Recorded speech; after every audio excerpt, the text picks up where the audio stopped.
Now, we had a few minutes ago from our correspondent Sarah Firth about a fairly harsh response from Russia to comments made in the US State Department on the election results. Let's talk about this a little further now with author and political analyst Eva Golinger in New York. Eva, very good evening. Thanks for being with us.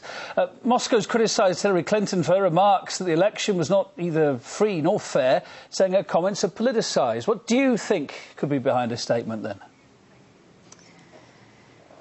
Well, they're absolutely politicized, and this is another example of U.S. intervention in electoral processes around the world. It's not just Russia. We saw a case that just happened also about a month ago in Nicaragua, where there were elections and the reigning government of Daniel Ortega won re-election with over 60% of the vote. It was certified by the electoral board. There were also observers there as well. And the U.S. has not only called into question the electoral process, but is not even recognizing the results, mainly because they just don't like Daniel Ortega. So, I mean, this is evidence of, an arrogant attitude from the United States, where whether or not the process is legitimate, that's not what they're criticizing. They're criticizing the outcome because, frankly, they just don't like it.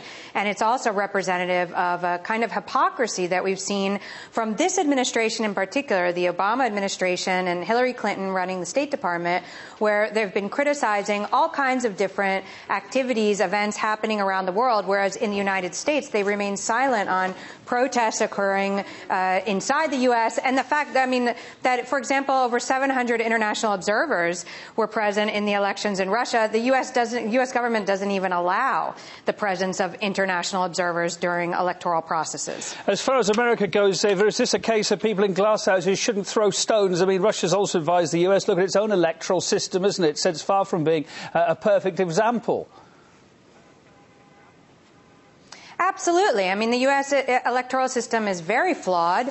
It's outdated in most parts of the country. We've seen reoccurring episodes as well over the past few presidential elections where there have been incidents of accusations of fraud, all kinds of different irregularities occurring in the electoral process. So the U.S. really has no standing, no ground to criticize other countries' electoral systems. And that's why this is really just a political statement. They just don't like the outcome. And this is part of what we've seen also of a sort of escalation in tensions between Russia and the Obama administration over the past few months. And I think this is just another way of the U.S. government trying to provoke some kind of reaction out of Russia.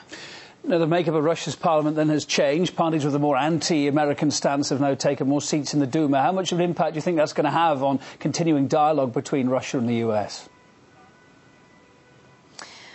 Well, I think that the U.S. government and this administration is losing a lot of its credibility around the world based on what its actions have been. I mean, we had the case of Libya. Now we've got aggressions escalating against Syria. The U.S. government taking these arrogant postures against countries in Latin America, Nicaragua, Venezuela. I mean, a foreign policy that's not really in the best interests of the world. And on the other hand, we have countries like Russia, the Russian government, China, that are fostering relations and improving relations with Latin American nations. They're expanding ties around the world and building what some have referred to as a multipolar world instead of a unipolar world, which is what the U.S. government has been promoting.